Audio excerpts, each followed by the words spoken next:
Remember day 17 বিচারহীন ৩২ দিন। আজকের কবিতা দরদ রাতে বারুদ আলাপ। কবিতাটি নিয়েছি আমাদের বিপ্লবী নেতা শহীদ শরীফ ওসমান বিন হাদি ভাইয়ের লেখা একমাত্র কাব্যগ্রন্থ লাভায় লালসাক পূবের আকাশ বই থেকে। কবিতার প্রথমে লেখা আছে যে, শোনো হে সমুজ্জ্বল সারথি, মধুরে মোহনায় যখন আমরা মিলিত হচ্ছি আজ, ডাকাতের ড্রোন ফুলশয্যার সানাই বাজায় তখন সহস্র শহরে। জেরুজালেমের জল্লাদরা রক্ত নিয়ে জমিয়ে তোলে জুয়ার আসর। তার মানে এই প্রথম প্যারা থেকে আমরা বুঝতেছি যে এই কবিতাটা হচ্ছে ফিলিস্তিন নিয়ে করা, বা উইঘুর বা রামাল্লা, কাশ্মীর যেই সব জায়গাগুলোতে মানুষরা নির্যাতিত হয়ে আসছে ওই সব অত্যাচারিত এলাকা নিয়ে হচ্ছে এই কবিতাটা লেখা। তো প্রথমে এক দলকে সে আহ্বান করে বলতেছে যে আমরা যখন মোহনায় মিলিত হচ্ছি তখন একদল ডাকাতের ছোড়া ড্রোনের বোমা হামলা এই সকল কিছু সানাইয়ের মতো বাজতেছে এবং এই জল্লাদরা এইটা নিয়ে রক্ত জমিয়ে জুয়ার আসর শুরু করে দিছে। তারপর বলতেছে, ভুট্টা খেতে বারুদ বনে তখন বাস্তুহারা ইরাকি কিষান, রামাল্লায় রমণীরা রোজ পুষ্প ফোটায় বুলেটের বাক্সে, অনাহারী অঙ্গে বিদেশি শুয়োর পোষে আফগানি গণিকা, ভূমধ্যসাগরে ফেনার মতো ভেসে ওঠে শরণার্থীর লাশ। তার মানে এখানে পুরো ওয়ার্ল্ড ওয়াইড ভাবে নির্যাতিত এলাকাগুলোর প্রতিচ্ছবি তুলে ধরা হচ্ছে যে ইরাকে কি ধরনের অত্যাচারের সম্মুখীন হচ্ছে, রামাল্লায় কি হচ্ছে, আফগানিস্তানে কি হচ্ছে, এইসব কথা বলতেছে। তারপর বলতেছে, প্রিয় হে, শ্বেত সন্ত্রাসে পুড়ে গেছে আমাদের প্রসুপ্ত প্রাচ্য। তার মানে সাদা সন্ত্রাস, মানে যারা মুখে মুখে বলে হচ্ছে ভালো কিন্তু আসলে আমাদের ইন্টারনাল ব্লিডিং করছে এমন।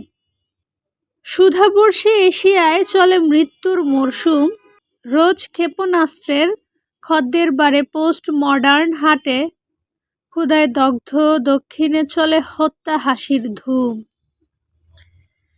তারপর বলা হচ্ছে, ঘরে বাইরে নির্যাতন নিপীড়ন, দল বেঁধে ধর্ষণ, বিশ্বায়নের বাহানায় দখলের আয়োজন। কি কুৎসিত, কি করুণ। এই যে আমরা বর্তমানে মাদুরোকে যেভাবে দেখলাম যে ডোনাল্ড ট্রাম্পের বাহিনীগুলা শান্তির কথা বলে, মানবাধিকার লঙ্ঘনের কথা বলে একটা দেশের প্রধানমন্ত্রীকে উঠিয়ে নিয়ে গেছে, তো এইরকম বিশ্বায়নের বাহানায় যারা বড় বড় দেশগুলো আছে তারা হচ্ছে ছোট ছোট দেশগুলো দখলের আয়োজন শুরু করছে, এমন একটা কথা বোঝাচ্ছে। যারা বোমা বেচে ভারী করে মৃত্যুর মহড়া, পীর সেজে তারাই আজ দেশ দেয় পাহারা। তার মানে এই যে যত যুদ্ধ হচ্ছে, যারা অস্ত্র সাপ্লাই দিচ্ছে তারাই আবার বলতেছে যে আমরা শান্তির জন্য কাজ করি, উই ওয়ার্ক ফর পিস, এই কথাটা। তারপর বলতেছে, প্যাসিফিক পাড়ের ত্রাসে কত জনপদ গেছে জ্বলে, তাদের বিঘাত বিস্ফোরণে বিরান হলো কত ব্যাকুল বাসর, কি অবিশ্বাস্য মারণাস্ত্রের এ মহামারীতেও আমরা আছি বেঁচে। তার মানে এই যে দেশে দেশে এত হানাহানি, খুনোখুনি, বোমা হামলা, এই সব কিছুর মধ্যেও আমরা এখনো বেঁচে আছি। তারপরে বলতেছে, এখনো আমরা নিরুত্তাপ নিঃশ্বাস নিচ্ছে সীমারের রাজ্যে, এভাবে কদিন যাবে এ ভাড়াটে জীবন বলো। বিচ্ছেদরা যখন বিষিয়ে তোলে সময়, লড়াকু মরণকেই ভাবি তখন সবচেয়ে আপন। শুনবো হঠাৎ এ সংসারের সব মায়াজাল খোলো।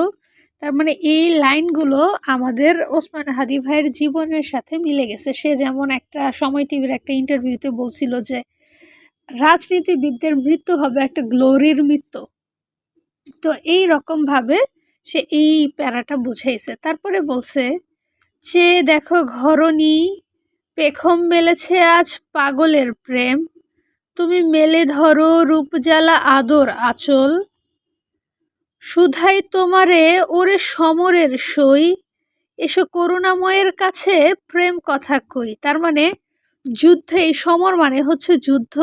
সে এখন তার যুদ্ধের সই তাকে জিজ্ঞাসা করতেছে, আসো আমরা করুণাময়ের কাছে প্রেম কথা কই, মানে আল্লাহর কাছে প্রার্থনা করি। বিরহের হল্লোরে পেও না কো ভয়, ভুলো না প্রলয়, এসো বাঙ্কার হয়ে থাকি সংগ্রামী মাটিতে, এ দরদ রাতে দ্রোহ চাহি প্রার্থনা পাটিতে। কি অসম্ভব সুন্দর লাইনগুলো, মানে এই টপিকটাই একদম ভিন্ন রকমের একটা টপিক। অ্যাট লাস্ট বলবো, we are Hadi, justice for Osman Hadi.